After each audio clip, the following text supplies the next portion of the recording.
I'm sort of a nature guy. I say sort of because I'm not a nature guy, but I spend a considerable amount of time outside. It's mostly downloading music and going for hikes in my area, that sort of nature guy. That is why I consider myself fortunate that my backyard borders miles of forest. This is fortunate because I live in a very suburban area where most people are rationed only a few feet of neatly groomed yard.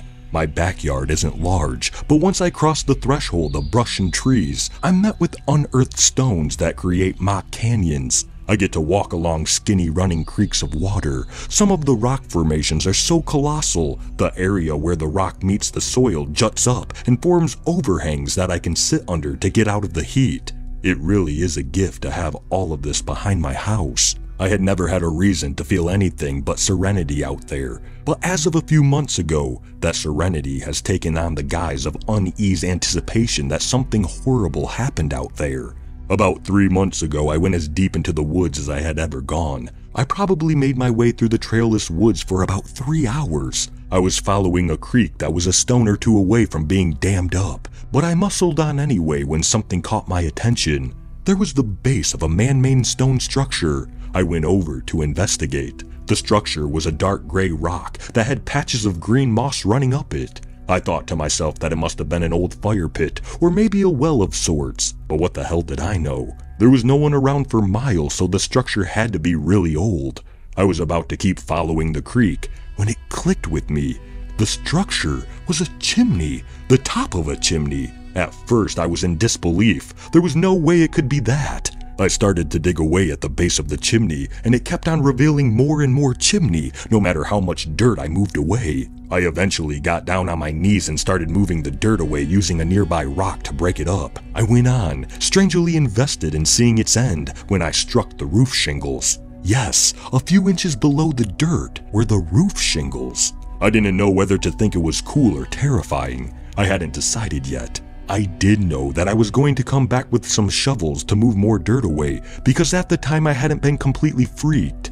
The next weekend I hiked back out to the house. The house had been on my mind almost obsessively. I made my way out with a newly bought pickaxe and a shovel from my garage. After a pretty rough few hours, I made it to the house. I was able to remember its location using the creek as a guide reference. For the rest of the day, I dug at the ground at a grueling pace. Yet sure enough, a full-size roof was being revealed. When I had just enough time to make it back before sundown, I decided to go back home. But I left the tools propped up on the chimney. I was exhausted and drinking some water I had brought when I noticed how eerily quiet everything was. No animal chatter, no wind, just the persistent trickle of the creek. No, there was one more sound. It was muffled, but I followed it. It was a radio, and it was coming from the house. I pressed up against the roof and listened hard. The hum of a radio could be heard inside the house. Someone had to be living inside the house. I suddenly felt a sense of dread. I felt a sense of being miles from home and potentially not alone. I left immediately and made a leg-numbing trek back to my house. About 2 months later, I went back one last time. Curiosity got the best of me, and I wish I could say that I was smart and forgot about it. But, come on, could you forget about this? I made it out to the house. It was exactly the same way I'd left it, tools and all. There was no radio playing though. I had gone out there early, so I had time. I got to work digging out the roof. I dug a pathway to the edge of where I thought the roof would be, so I could dig down the side of the house. Relatively quickly, I made it to the edge and began down. I worked fervently and with great focus until I had about an inch of window exposed. I stuck my head into the hole to press up against the tiny sliver of the window, but I couldn't make out anything. I dug for nearly an hour until I had the window almost completely exposed. I pushed up on the window, and to my surprise, it slid open with ease as if it were new. The earth I was laying in fell away, and I tumbled down into the house. It was dark, but my eyes were adjusting. I sat up. The light outside illuminated the room a bit, and to my shock, the whole house was completely furnished and seemed like it was lived in and managed. The room I was in must have been a guest room. It was decorated in a very 2000s era fashion. Somehow the house had airflow too, and with my eyes now adjusted, I made my way to the bedroom door. I grabbed the knob and slowly turned it. The door didn't even creak as I peeked into the hallway. I couldn't see much, but I heard something. This time it wasn't a radio, it was someone crying. The hallway had an off-white colored carpet flooring and a wooden staircase that led to a presumed first floor. Down the stairs I could hear the gentle cries of a woman. I froze up. I wanted to call out for her, but I knew I had crossed a personal boundary of mine hours ago when I decided to come out here. I must have been locked up for a minute or so when a new sound was born. Footsteps. And they were coming up the stairs fast. I quickly shut the door and made a hard turn towards the window. I scrambled anxiously up the dirt mound that had let itself into the room through the window. Whatever was coming after me had opened the door and was gaining on me, but did not make a sound besides the heavy footsteps. I got out of the window and slid it shut right as something pounded up against it. The whole time, the woman downstairs never stopped crying. I didn't stop. I climbed out of the hole and tore off through the woods. The whole way back, I felt followed by a sense of hopelessness and dread. I don't remember much from the run back, but when I got home, I passed out on my couch. I woke up a few hours later and the sun had set. I locked up all my doors and windows, scared that thing from the house would follow me, and then I took a shower. As of now, nothing more has come of the house. I did call the police and reported the incident about a week ago, so I expect to hopefully hear from them soon. The uneasiness of my experience with that house has kept me out of those woods for good. In fact, I have kind of taken a hiatus on hiking alone. If there are updates, I can let you all know. But for now, that is everything.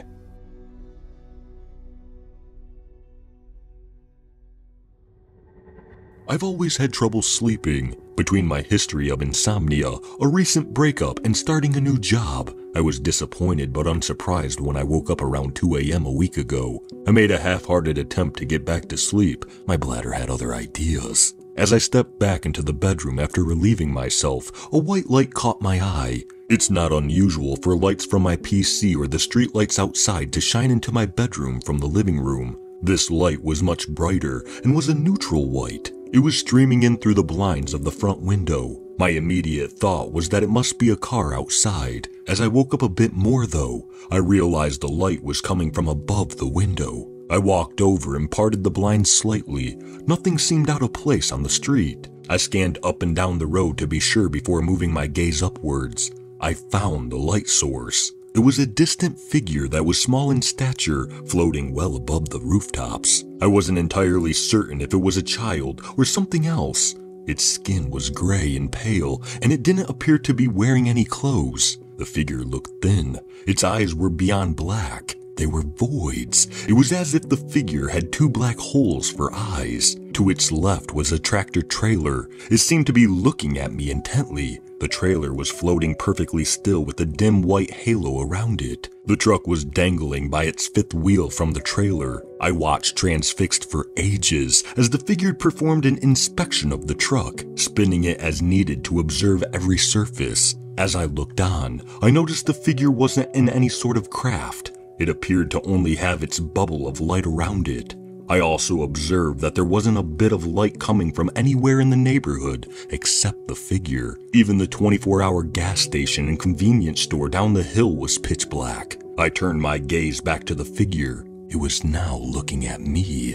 The truck gently descended as the light behind the figure formed a spotlight. It crept across the street and towards my house. I was frozen in place. The light moved up my front steps, and as it reached my door, the doorknob lock and deadbolt snapped to the lock position. I was able to tear myself away from the sight of the thing and try the door, but the locks wouldn't budge. I sprinted back to my bedroom. I kept a revolver in a lockbox in the closet. Gun in hand, I cautiously moved back into the living room. I remember nothing else. Everything went dark. I awoke the next morning on the floor of the living room. I was bleeding from my nose. The gun was clutched in my right hand. I opened the cylinder. 2 rounds had been fired. I put it back in the box and headed outside. There was debris everywhere. One of my next door neighbors came out and commented on the storm that had happened the night before. Apparently it knocked out power for the whole block. Since then, I've been unable to sleep through the night.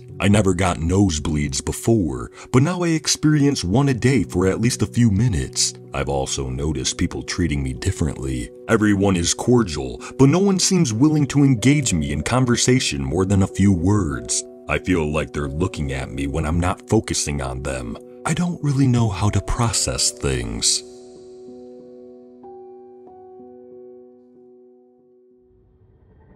In the cold, unforgiving vacuum of space, I floated, a soul sentinel on a mission of monumental sacrifice. My task was clear: intercept a colossal comet barreling towards Earth, a celestial juggernaut with the power to erase billions of lives in an instant. The mission was a calculated exchange, one life for the survival of countless others, a noble end, or so I believed. The days before the launch were a maelstrom of emotions, a blend of horror and heartbreak. I trained with a single-minded focus, each simulation bringing me closer to the final goodbye. My family's faces were etched in my memory, their farewells a mixture of pride and sorrow. I was to be humanity's shield, its silent protector. As the rocket soared into the cosmos, Earth dwindled into a speck of blue light, a distant haven I was destined never to return to. Isolation in space is more than a physical experience. It's a psychological odyssey. Surrounded by an infinite abyss, my only companions were the hum of the spacecraft and my thoughts, which often ventured into the realm of what might have been.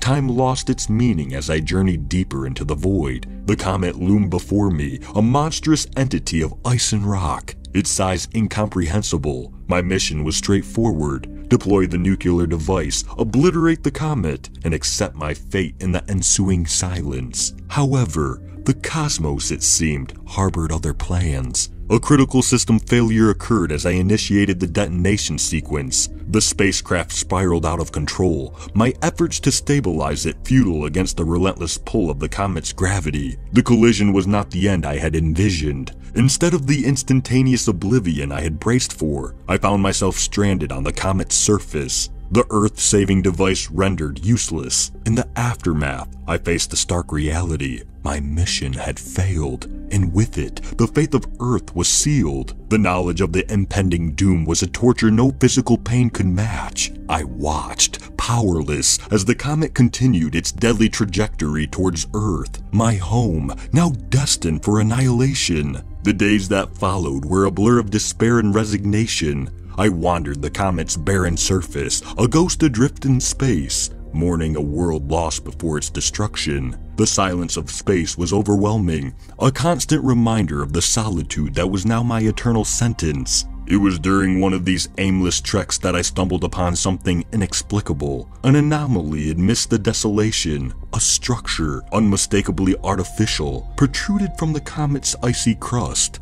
Its origin and purpose were mysteries, but its presence suggested that the comet was not what it seemed. Driven by a need to understand, I explored the structure. Inside, I discovered technology far beyond human comprehension, alongside evidence of a civilization that once thrived, now long gone. Amidst the alien relics, a revelation awaited. The comet was no mere wanderer but a weapon, sent by this extinct civilization in a war forgotten by time. The realization was a bitter irony. The device intended to save Earth was unnecessary. The comet's course had been altered millennia ago, its target no longer our world. But in triggering the malfunction, I had inadvertently reacted the ancient weapon's trajectory, ensuing Earth's destruction. As the comet neared Earth, I transmitted a final message, a warning and an apology, but it was too late. The planet's fate was sealed. I watched from my cold perch as the comet collided with Earth, a brilliant devastation inferno that extinguished billions of lives in an instant. The world I knew, the world I loved, was gone. Now I drift through space, a lone voice lost in the void. My mission, my life, my world, all reduced to cosmic dust. The comet continues its endless journey, and I with it, a silent witness to the aftermath of destruction. In this eternal solitude, I pondered the futility of my sacrifice, the unforeseen consequences of actions meant to save. My monologue, a testament to a failed mission and a destroyed world, echoes into the emptiness unheard. As the stars gazed down with indifferent light, I contemplate the vast, uncaring universe. My existence is a mere footnote in its expansive history, my story a whisper in the cosmic winds. Yet, in this whisper lies the tragic tale of a mission born from hope, ending in despair, a tale forever lost in the boundless expanse of space.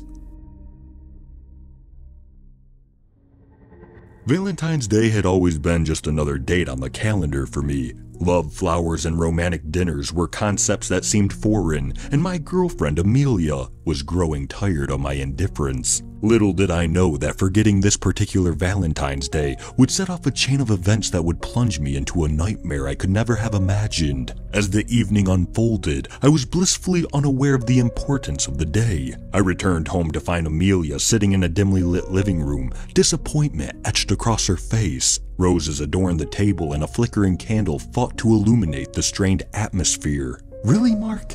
You forgot again?" Amelia's voice was a mix of hurt and frustration. I stammered, "Oh, it's Valentine's Day already. I must have lost track of time.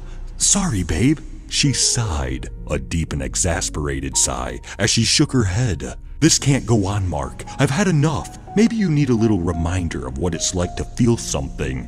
With those ominous words, she stood up abruptly and left the room. I thought nothing of it, dismissing her reaction as an overreaction to a simple forgetfulness. Little did I know she was already plotting my descent into a living nightmare. Days passed, and an eerie stillness enveloped my life. Amelia grew distant, and any attempt at affection from my end was met with coldness. As I lay in bed one night, I was suddenly overcome with a profound sense of emptiness. The love I once felt for Amelia, the warmth that enveloped our relationship, seemed to have evaporated into the ether. I confronted Amelia, desperate for answers, but she simply looked at me with an unsettling gaze. "You wanted a reminder, didn't you? Well, now you'll never feel love again." A chill ran down my spine as the weight of her words settled in my chest. She explained she had hexed me, cursed me to not feel love. Sleepless nights turned into lonely days, and the once vibrant colors of life turned monochrome. It felt like a piece of my soul had been ripped away, leaving behind a desolate void. A week passed and I was a living corpse when Amelia came to me with regret in her eyes. She said she wanted to make things right and give us another chance. I agreed, and she started lighting some candles while she produced a doll that looked so much like me, but with a hole in its chest. She sang a song about a broken heart and love lost, and with every passing second, I felt my soul filling up, but instead of love, it was dread. I screamed for her to stop when a stabbing pain went through my heart, and she looked at me with panic and tears in her eyes. "It's not working, Mark," she said. "I can't fix you." She pulled me close and cried on my shoulder, but I was unable to feel a thing. We decided not to give up and started researching every website about the occult for answers. It was after one long day that I was able to find a person that claimed to be able to break any curse. After a few messages back and forth, and only when she was sure I was seeking for her for the right reasons, she gave me her address and I hurried over. What I saw was not what I expected. The address took me to a nice cottage at the end of town, surrounded by flowers and bathed in sunlight. A girl about my age with fiery red hair invited me to come inside, and with nothing else to lose, I followed her. I explained the situation and the details of the curse, and she listened intently. After some thinking, she rose from her chair and produced a vial for me. "You and Amelia have to drink this during next Valentine's Day if you want to break the curse," she said. I felt disappointment for having to wait so long, but she explained it was the only way, and that not sticking to her instructions would have terrible consequences. I drove home determined to escape this nightmare, but as months went by, I felt emptier, and on a number of occasions, Amelia had stopped me from harming myself to stop this torture. We were desperate, and as January rolled in, Amelia begged me to drink the potion. "What could be worse than this?" she cried to me, and so we did. As the potion took effect, I felt a surge of warmth coursing through my veins. The numbness that had gripped my heart began to thaw, and the world regained its color. A sense of relief washed over me, and I couldn't help but believe that the nightmare was finally coming to an end. Days turned into weeks, and my relationship with Amelia slowly began to mend. Love blossomed anew, and I basked in the warmth of emotions I had once thought lost. But as the months passed, a lingering unease settled into the depths of my mind. I blamed trauma for my feelings, but then fragments of memory started slipping through my fingers. Little details about my life were different than I recalled. Places lost their significance, and the once vivid tapestry of my life began to unravel. It was one specific incident, though, that pushed me to seek guidance from medical professionals. It was our anniversary, and we were taking a nice stroll through the park, when I suddenly looked to Amelia and started screaming because I was holding the hand of a stranger. I almost attacked her, but looking into her eyes and seeing the fear she felt brought me to my senses. "What is wrong with me?" I asked her while we cried together. The doctors did a number of tests, and I spent days at the hospital. The diagnosis was crushing: early onset dementia. I sat in the sterile office, the doctor's words a distant murmur as they explained insignificant facts to me about being in the 5% of the population that was affected and how it was just bad luck. But I knew better. I tried to find the girl again, but the cottage had disappeared, leaving only black marks where it once stood. In the end, as the memories continued to slip away like grains of sand in an hourglass, I realized that our price to pay for not heeding the warning was too much to bear. For me, it was feeling love again, but not being able to retain it. And for Amelia, to lose me in the void of oblivion.